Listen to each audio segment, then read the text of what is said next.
il a accès à tous mes codes et il regarde mon téléphone ou mon ordinateur. C'est quelque chose qui, au fur et à mesure des actions de sensibilisation, qui est récurrent, qui touche pas mal de personnes dans la société, et qu'en fait, de se rendre compte visuellement qu'on est dans une zone orange, commence peut-être à faire émerger l'idée que ce qu'on vit individuellement, et on ne va pas en parler forcément aux uns et aux autres, n'est pas normal.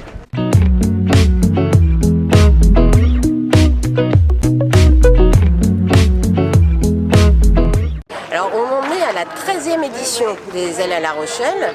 C'est un festival qui avait été créé il y a 13 ans par un collectif de femmes qui en avait marre qu'on parle des femmes uniquement autour du 8 mars et qui voulait un peu pousser les murs pour mettre en avant, au départ c'était juste c'était déjà fort, les talents de femmes.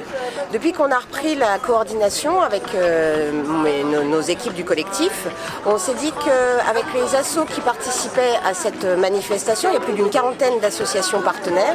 On allait déjà s'étendre sur tout un mois, on allait prendre le mois de mars comme un peu un temps de focus sur la thématique de la déconstruction des stéréotypes et des préjugés de genre, pour que chacun puisse, et chacune surtout, puisse prendre conscience qu'il y a peut-être la société ou l'environnement familial ou la façon dont on évolue dans la vie est peut-être bridée en fait dans des choix plus profonds parce qu'on nous impose en fait inconsciemment certains carcans. Donc voilà, tout un mois de programmation. Cette année, exceptionnellement, on a eu plus de 40 événements qui abordaient aussi bien la question de l'entrepreneuriat que le militantisme, surtout l'écoféminisme, que la question aussi de la lutte contre les violences faites aux femmes, qui est un sujet coporté par pas mal d'associations membres. Donc c'est un sujet qui est très large, avec beaucoup d'événements, tu le disais, sur tout un mois. Alors déjà, ce que je retiens, c'est que c'est bien, on n'est plus cantonné au 8 mars, on passe au mois de mars complet, vivement que ce soit toute l'année. Ouais, après, ça voudra dire qu'on n'aura plus de job à faire. Oui, mais c'est bien de faire un focus quand même sur une temporalité, parce que sinon ça délite un peu les messages, et c'est souvent ce qu'on se dit en réunion, c'est la place de la femme. Il y a encore du boulot. On a des avancées, bien sûr, on n'est plus en train de militer sur le fait d'avoir le droit de vote ou d'avoir son propre carnet de chèques ou de monter son entreprise. Mais ça n'empêche que les sujets de société dédiés aux femmes sont encore très importants. Est-ce qu'il y en a un comme ça dont on ne se rend pas compte quand on est garçon ou même quand on est femme, un sujet et qui est pourtant extrêmement répandu dans la société? On parle d'inégalité, bien sûr. L'inégalité, après ça peut être on ne s'en rend pas compte forcément, par exemple dans l'emploi, on en parle de manière récurrente, mais les inégalités salariales, j'ai de plus en plus d'exemples, justement au travers des événements qu'on vient de passer, où à diplôme égal, à poste égal, une femme a 20% de moins. Environ dans des grosses boîtes, je parle pas de start-up, mais dans des grosses boîtes, c'est affiché comme étant un acquis, c'est comme ça et c'est tout. Ça revient de manière récurrente, et après ça peut être dans la vie du quotidien.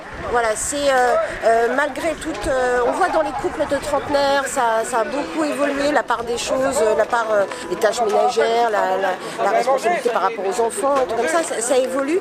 Il n'empêche que la charge mentale, on s'en rend compte quand on discute un peu plus en avant, elle est toujours portée par des femmes en fait.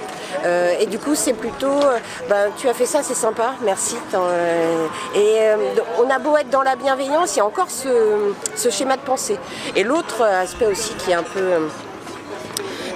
qui peut paraître dérisoire, mais on ne s'en rend pas forcément compte quand on n'est pas concerné, qui est vraiment pourtant quelque chose de très fort marqué, c'est quand on est une femme et qu'on n'a pas envie d'avoir d'enfants, aussi bien le corps médical que la famille, les grands-parents, les parents, qui rappellent alors en disant l'horloge biologique tourne, attention, j'aimerais bien avoir un petit enfant, voilà, j'aimerais bien être mamie, j'aimerais bien être papy. Si dans sa tête on n'est pas prête et qu'on n'a pas envie, on doit se batailler pour affirmer une position, en fait. Comment est-ce que vous sensibilisez les gens à travers d'événements comme ça là aujourd'hui? Alors ce qu'on a proposé, aujourd'hui c'est donc là on s'appuie, moi en tant que collectif, comme je disais, je suis juste le chef d'orchestre, la chef d'orchestre de tout ça, et je les aide les unes et les autres à porter un discours global. Donc on a des stands comme Oser Féminisme, ou Nous Toutes, ou la Ligue de l'enseignement, et même l'association qui milite pour la gynécologie, la réimplantation de la gynécologie psychologie médicale, qui ont prévu des ateliers participatifs, des quiz, la roue de l'infortune, un jeu élaboré par Oser le féminisme. Voilà, des ateliers ludiques, parce qu'on n'est pas pour pouvoir faire de l'inclusion, on n'est pas dans l'opposition, on est bien dans une action de sensibilisation, toujours avec de la bonne humeur.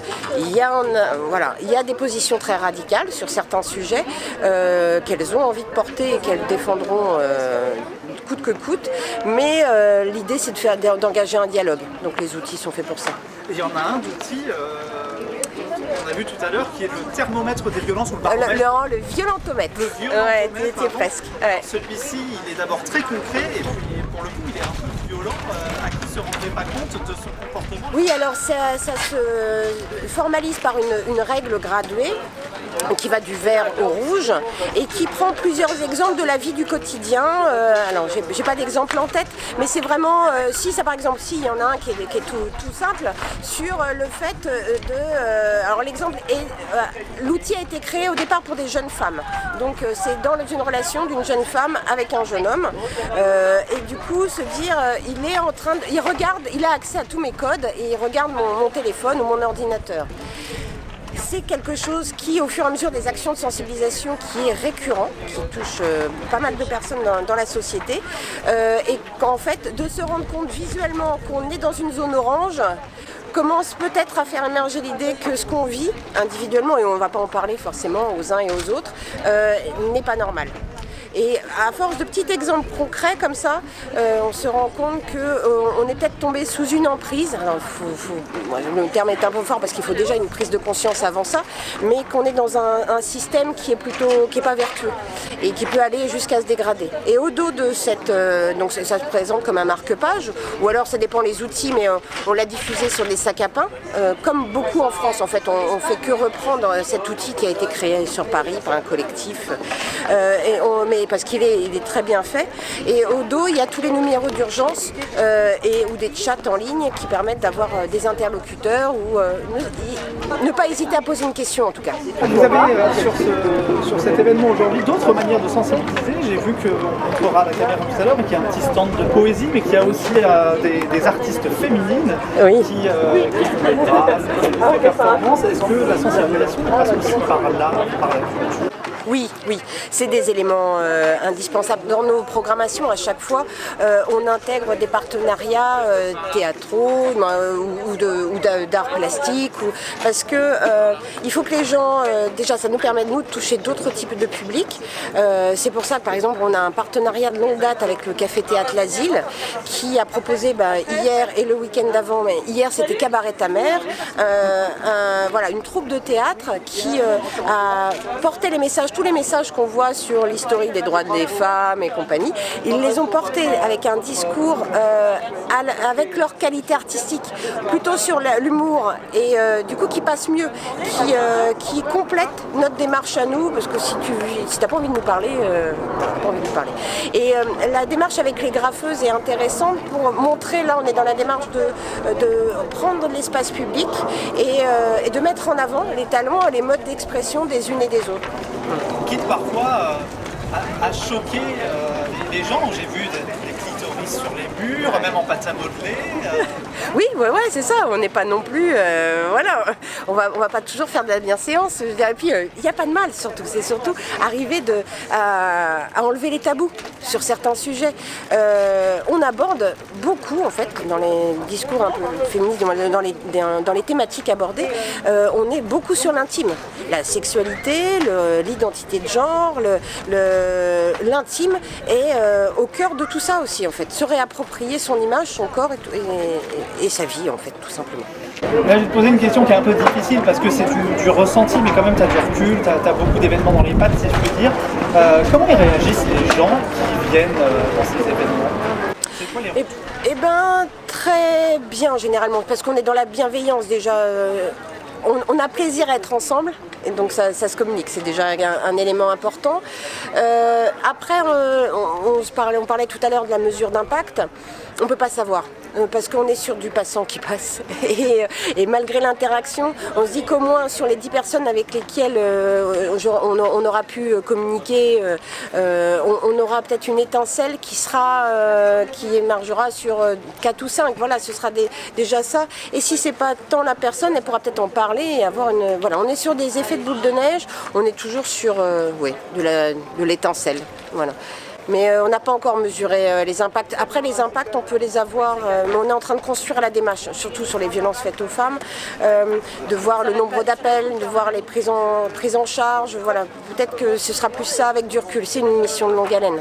Collectif Action Solidaire, c'est vrai qu'à la base, quand je l'ai créé, on était plus sur la solidarité internationale, on parlait plus de questions de migration, de citoyens du monde, pour essayer d'ouvrir les yeux sur l'avantage d'avoir de la diversité, que c'était un atout pour notre société et qu'on pouvait s'imprégner On me parlait de plus en plus de crise économique quand j'ai créé ce collectif. Et au fur et à mesure de mes retours de convoi, parce que je partais en Mauritanie, je voyais comment eux, qui étaient dans une misère de tous les diables depuis des années, comment ils arrivaient à se remettre collectivement et à s'en sortir et trouver des moyens de dépannage. Et systématiquement, ça me faisait cet écho. Je dis, mais du coup, ces gens, il y en a certains qui viennent en France, ils pourront nous apporter les clés pour essayer, nous, de nous construire une autre société. On est obligé de changer de société. Et donc, au fur et à mesure, en prenant cette grille de lecture des objectifs du développement durable, on a pu intégrer non seulement des gens qui étaient concernés par la solidarité internationale, mais aussi sur la solidarité locale, mais aussi sur la question des droits des femmes, mais aussi sur la lutte contre le gaspillage alimentaire et les moyens de lutter contre l'obsolescence programmée et compagnie. Tout devient plus ou moins cohérent maintenant. Bon, oui, c'est cohérent parce que la société est très large. Et quand on était sur la solidarité internationale, on était sur un axe trop fermé qui ne touchait que des militants concernés. Là, on est bien sur des questions de société. Donc on organise 3 festivals dans l'année, dont les Ailes à La Rochelle. Et en octobre et novembre, on a le festival alimentaire, TE2RE, qui est sur la question de l'agroécologie, surtout la nouvelle manière de nourrir le monde, avec des exemples qui viennent de par le monde, justement pour enrichir notre réflexion locale, et le Festival des Solidarités, qui aborde toutes les solidarités et tous les moyens de vivre ensemble. Avant de te poser les 2 dernières questions, je voudrais revenir sur l'aspect égalité femmes-hommes. Si vous faites de la sensibilisation auprès du grand public, est-ce que vous faites aussi de la sensibilisation auprès d'acteurs locaux particuliers, je pense, je sais pas, aux écoles Alors là, on est en train de créer un maillage institutionnel et avec pluridisciplinaire. Au nom du collectif, on fait des interventions au milieu scolaire, mais aussi la Ligue de l'enseignement, nous toutes intervient. Alors ça peut être aussi au niveau scolaire primaire, parce qu'il faut aussi, c'est à la base déjà qu'il faut désenclencher un peu les stéréotypes, et puis mais jusqu'à l'université. L'idée c'est d'aller au CFA, d'aller dans les MFR, voilà, d'essayer de donner à tout le monde les clés, en tout cas échanger, au moins des temps d'échange. C'est pas, voilà, on n'a pas de solution et on n'est surtout pas donneuse de leçons, hein, c'est juste vraiment participer aux échanges. Et pour le côté professionnel, on a des associations comme Sévis et moi, comme Nous Toutes, comme SVS 17, qui font des formations pour les professionnels. Alors professionnels, ça peut être professionnels plutôt médicaux, paramédicaux, professionnels éducatifs, c'est ce qu'on aimerait bien développer de plus en plus, et puis professionnels de... Alors, la gendarmerie, ils ont mis en place vraiment une cellule qui est exemplaire, qui s'appelle le CLAP. Il y a toute une organisation en interne sur le département qui a été mise en place, qui prend en compte les plaintes avec un QR code qui est mis un peu dans tous les espaces publics, et qui permet d'avoir accès à une plateforme avec une prise en charge des gens dans la minute. Au moins du coup téléphone et après en compte des considérations. Il reste beaucoup de boulot à faire au niveau de la police et d'autres domaines. Quoi. Mais j'entends que quand même là le coup est parti et il y a des choses qui se passent. Quoi. Il y a une prise de conscience qui a été faite. Et collective, ouais, ce qui est juste génial, c'est à l'université, par exemple le 10 mars, la vice-présidente en charge de l'égalité a mis en place toute une table ronde qui mettait en avant la collaboration entre les institutions comme le département département, la ville, la préfecture, les procureurs et la gendarmerie, plus les acteurs associatifs, pour qu'on arrive à avoir une démarche commune, savoir ce que les missions des uns et des autres, les avancées qui se font chez les uns et les autres.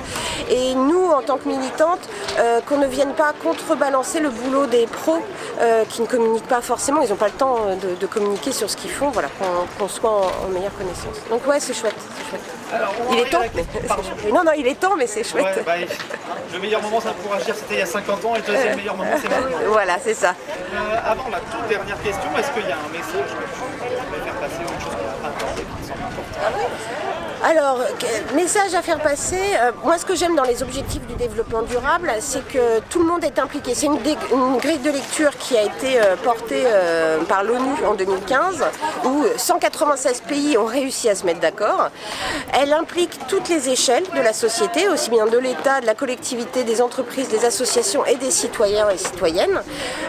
Et le but, c'est que chacun a une porte d'entrée suivant sa sensibilité, que ce soit la biodiversité, l'égalité des genres, la lutte contre la pauvreté. Bon, chacun a sa porte d'entrée pour agir. Maintenant, il n'y a plus qu'à. Moi, je veux dire, on a tous les cartes pour pouvoir agir. Moi, ce que j'adore dans ce collectif, c'est que parmi tous nos membres, ils ont les clés, ils sont en ordre de marche pour pouvoir changer le monde. Et c'est pas nouveau, c'est pas une promesse, c'est de l'action. Il n'y a plus qu'à rejoindre. Il y a une question qu'on aime beaucoup poser chez les Pandarous, puisqu'on se projette souvent à 2040. Ce serait quoi ton 2040 idéal, d'un point de vue global ou d'un point de vue plutôt de cet objectif numéro 5 je ne vais pas aller dans la complète utopie en disant qu'il n'y aura plus de violence, mais que la prise en charge des victimes soit vraiment faite et que le nombre de victimes soit arrivé à un stade raisonnable. Je ne sais pas s'il y en a un, moi je ne sais pas si les termes sont appropriés, mais en tout cas qu'il y ait une véritable action, qu'on ne soit pas sur du saupoudrage ou des effets d'annonce, voilà, comme quoi c'est la première cause nationale, mais qui est vraiment du concret, et que chaque territoire ait son ordre de marche collective, et qu'en fait on fasse ces moments-là juste pour parler de trucs sympas, quoi. Et si tu devais résumer le travail de Collectif Action Solidaire en une phrase, ce serait quoi?